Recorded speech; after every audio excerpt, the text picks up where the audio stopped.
Bismillahirrahmanirrahim. Assalamualaikum warahmatullahi wabarakatuh. Terima kasih kepada Ibu Kepala Sekolah, Bapak Ibu Hajah Siti Rahayu, Wakil Kepala Sekolah, Bapak Samsudin, dan juga rekan-rekan, Bapak Ibu Guru, dan Tendik. Terima kasih sudah menghadiri undangan dari saya untuk mengikuti pemetaan aset sekolah dan berdiskusi untuk pemetaan aset sekolah kita. Di mana tujuan dari pemetaan aset sekolah kita adalah untuk mendata apa-apa yang ada dalam sekolah kita untuk demi kemajuan sekolah kita. Kita langsung saja dimulai. Ya, perkenalan, ini adalah fasilitator saya, Ibu Kristanti Sri Purwati, kemudian Ibu Helwia sebagai pengajar praktik, dan saya sendiri sebagai CGP Angkatan 7. Ya, di mana dalam tujuan pembelajarannya adalah untuk mengidentifikasi secara kolaborasi bersama warga sekolah lainnya tentang aset atau kekuatan sumber daya yang dimiliki oleh sekolah. Ini kita akan kesimpulan pemimpin pembelajaran dalam pengelolaan sumber daya. Jadi sekolah kita merupakan suatu ekosistem, di mana ekosistem itu terdiri dari unsur abiotik dan unsur biotik. Unsur abiotik adalah unsur yang tidak hidup, dan sedangkan unsur biotik adalah unsur hidup. Jadi diantaranya sumber daya manusia atau yang warga-warga yang ada di sekolah kita. Seperti yang sudah saya jelaskan tadi, biotik diantaranya murid, kepala sekolah, guru, staf, tenaga kependidikan, pengawas sekolah, orang tua, masyarakat di sekitar kita, dan dinas terkait untuk pemerintah daerah khususnya DKI. Sedangkan abiotiknya adalah ada keuangan, sarana dan prasarana, serta lingkungan alam. Di sini semuanya saling keterkaitan, jadi saling bersinergi dalam sekolah kita. Green dan Haynes memetakan 7 aset utama atau disebut sebagai 7 modal utama. Apa itu 7 aset utama kita? Yang pertama adalah modal manusia, kemudian modal sosial, modal politik, modal agama dan budaya, modal fisik, modal lingkungan atau alam, dan juga modal finansial. Di sini aset-aset inilah yang menjadi modal utama dalam pengembangan sekolah kita. Apabila 7 modal utama ini sudah kita petakan, insya Allah nanti kita berdayakan keseluruhan dari 7 modal utama ini, kita manfaatkan semaksimal mungkin, insya Allah sekolah kita dapat berkembang lebih baik lagi. Pendekatan yang kita pakai ada 2, yaitu pendekatan berbasis kekurangan atau masalah, kita sebut deficit based approach. Atau yang kedua adalah pendekatan berbasis aset atau kekuatan atau asset based approach ya. Jadi di sini untuk yang berbasis kekurangan atau masalah, kita memusatkan perhatian kita pada apa yang mengganggu, apa yang kurang, dan apa yang tidak berfungsi dengan baik. Sedangkan untuk pendekatan berbasis aset atau kekuatan, memusatkan pikiran kita pada kekuatan positif, pada apa yang bekerja, yang menjadi inspirasi bagi kita, yang menjadi kekuatan ataupun potensi yang positif. Nah, di sini 7 aset utama yang kita lihat tadi. Ada modal manusia, yaitu sumber daya manusia yang berkualitas.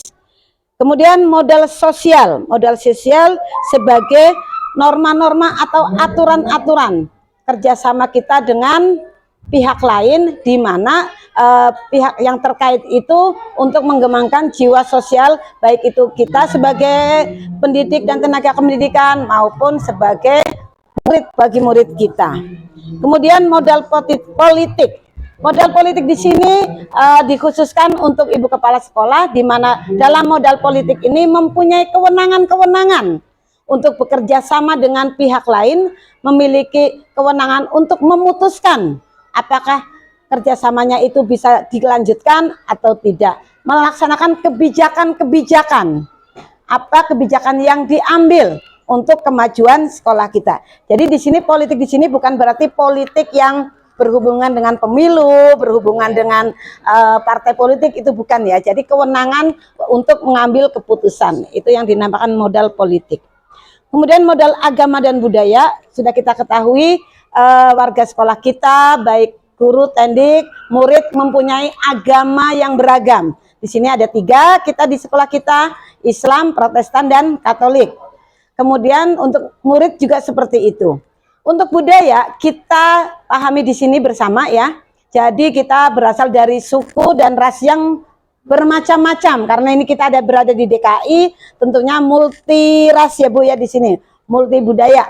Jadi dari keragaman budaya tersebut tentunya akan menambah apa namanya ya, potensi dari sekolah kita ini. Kita mempunyai banyak kebudayaan yang kita kenal. Jadi tidak hanya satu macam, misalkan Jawa saja atau Sunda saja atau Betawi, tetapi bermacam-macam kebudayaan yang kita miliki. Kemudian modal fisik. Modal fisik seperti kita ketahui, banyak ya modal fisik kita ya, sudah gedung-gedung ada banyak di sini, sudah insya Allah sudah lengkap.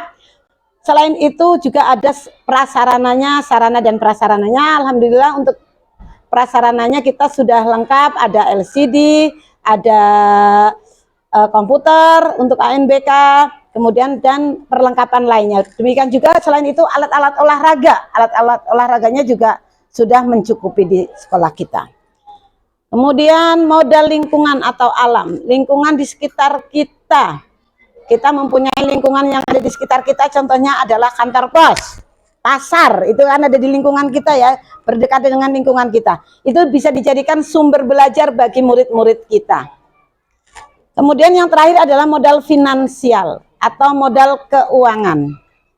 Kita mempunyai 4 sumber modal finansial, yaitu BOS, BOP, KJP, kemudian yang terakhir kantin, karena kita mendapatkan sewa kantin. Untuk karakter-karakter yang harus kita kembangkan, yang pertama dalam memetakan modal aset kita, yaitu tentang titik awal perubahan, selalu pada perubahan pola pikir.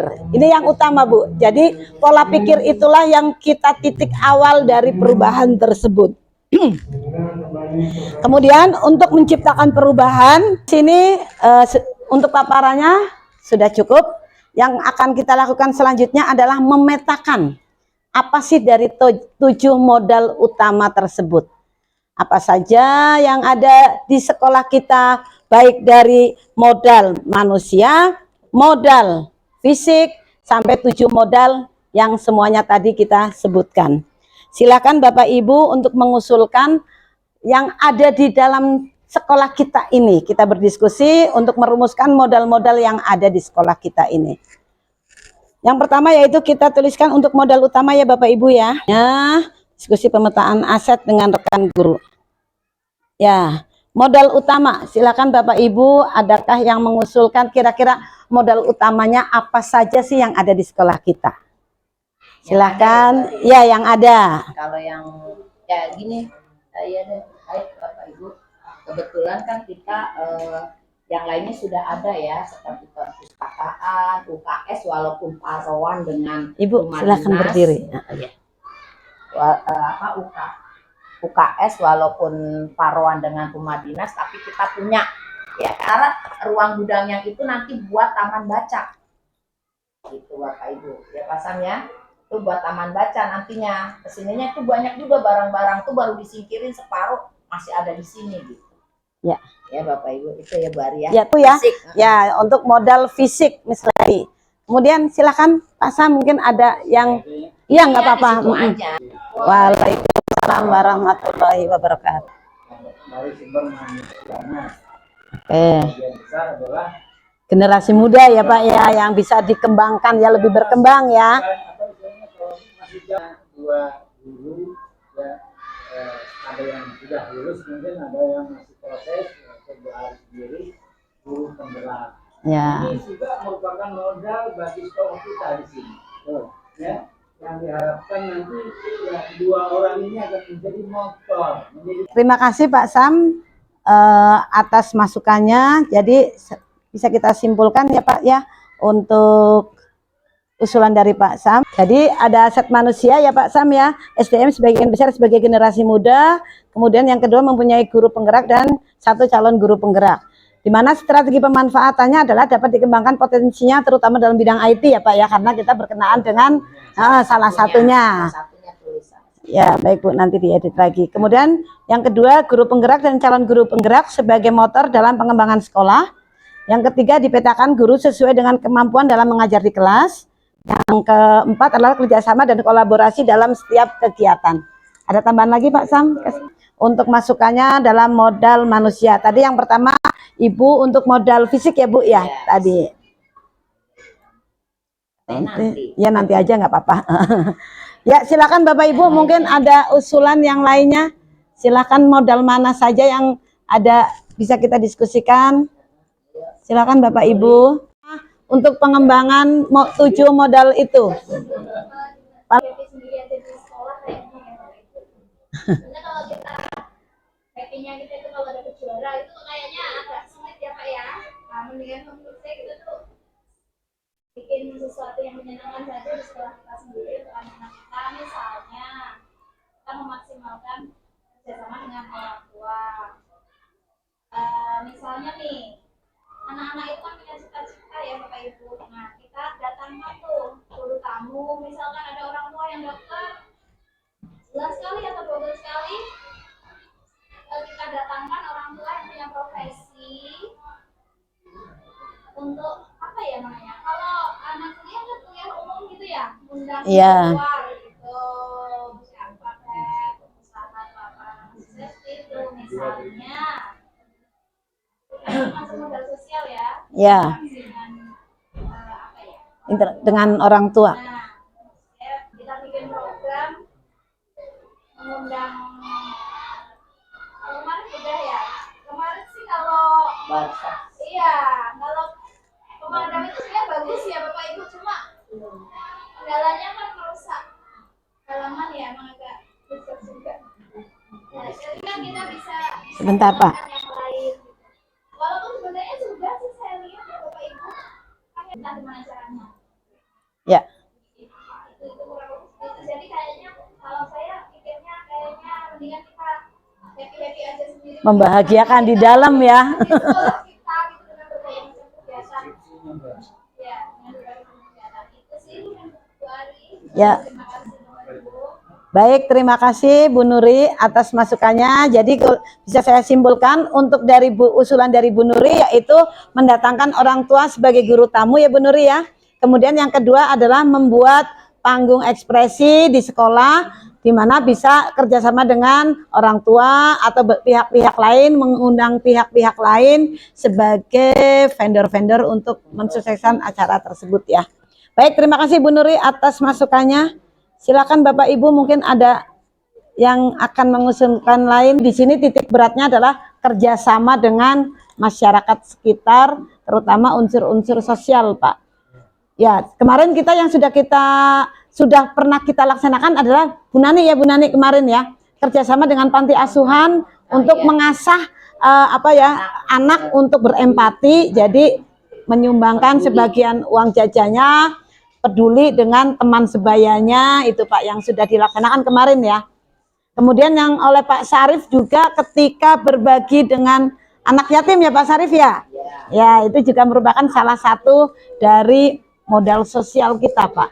Nah, di sini kita apalagi nih yang bisa kita kembangkan untuk modal sosial kita. Ya. Ya, terima kasih Pak Sam, menyambung dengan pembicaraan Pak Sam. Sudah memaparkan kegiatan ini paparan dengan komite dan saya sudah menggali dari komite tersebut apa-apa sih yang bisa dilakukan dan sekarang mereka sedang menginventaris, sedang memetakan kegiatan-kegiatan yang bisa diusulkan oleh komite. Jadi nanti saya meminta sampai bulan akhir Mei atau awal Juni kegiatan-kegiatan apa sih yang akan dilakukan bisa komite usulkan kepada kami sehingga nanti akan jadi program komite tersebut terutama dengan disinkronkan dengan kegiatan sekolah. Jadi sejalan, komite punya kegiatan ini, sekolah punya kegiatan ini, kita padukan sehingga ada kerjasama antara komite dan sekolah. Jadi sudah kemarin alhamdulillah sudah disampaikan kepada komite, sudah dipaparkan. Iya betul Pak. sekolah. Ya, kemarin sudah. Jadi saya sampaikan ke komite, tolong segera disusun program-program apa yang diusulkan.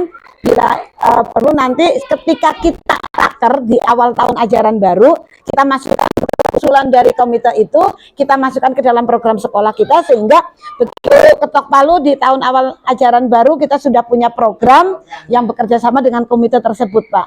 Dan kemarin juga sudah saya sampaikan ke komite penanggung jawab. Nah, misalkan komite dari Korlas A punya usulan ini, mereka karena mengusulkan harus sudah berani menjadi penanggung jawabnya gitu. Jadi misalkan mau kerjasama dengan PMI, Ibu bisa nggak menghubungi orang PMI tersebut? Jadi saya tunjuk sebagai penanggung jawab, biar dia sekalian all out di situ gitu, Pak. Saya libatkan langsung.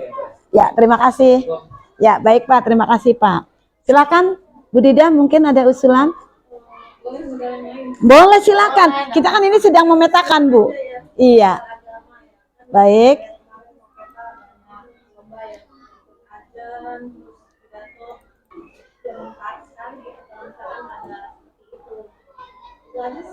Baik, terima kasih Bu Dida. Jadi memanfaatkan musola juga ya, meramaikan musola ya. Baik, terima kasih. Meramaikan musola. Program juga gitu ya, jadi program-programnya. Ya, toaknya kelas 45. Oh ya.